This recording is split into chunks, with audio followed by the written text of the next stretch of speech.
My message is that we'll be watching you.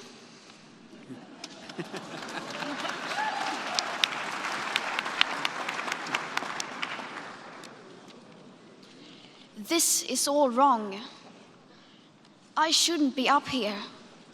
I should be back in school on the other side of the ocean. Yet you all come to us young people for hope. How dare you? You have stolen my dreams and my childhood with your empty words, and yet I'm one of the lucky ones. People are suffering, people are dying, entire ecosystems are collapsing. We are in the beginning of a mass extinction, and all you can talk about is money and fairy tales of eternal economic growth. How dare you?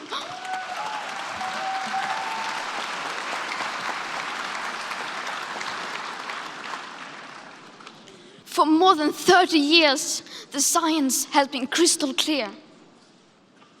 How dare you continue to look away and come here saying that you're doing enough when the politics and solutions needed are still nowhere in sight?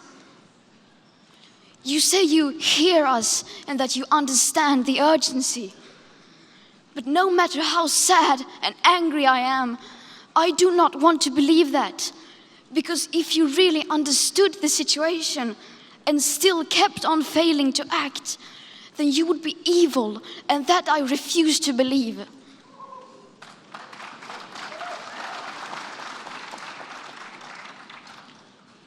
The popular idea of cutting our emissions in half in 10 years only gives us a 50% chance of staying below 1.5 degrees and the risk of setting off irreversible chain reactions beyond human control. 50% may be acceptable to you, but those numbers do not include tipping points, most feedback loops, additional warming hidden by toxic air pollution, or the aspects of equity and climate justice. They also rely on my generation sucking hundreds of billions of tons of your CO2 out of the air with technologies that barely exist.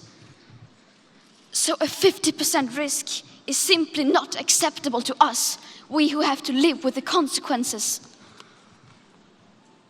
To have a 67% chance of staying below a 1.5 degrees of global temperature rise, the best odds given by the IPCC, the world had 420 gigatons of CO2 left to emit back on January 1st, 2018.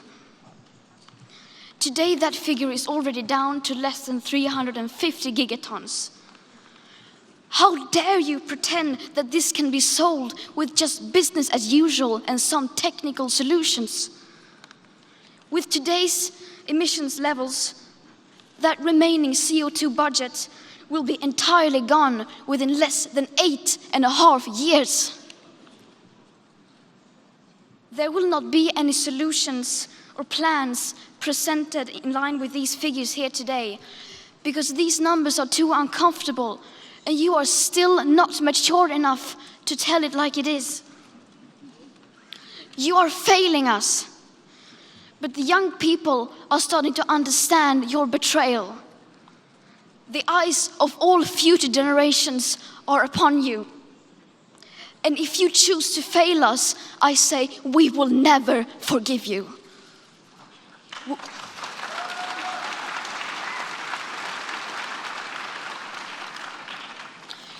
We will not let you get away with this. Right here, right now, is where we draw the line. The world is waking up, and change is coming whether you like it or not.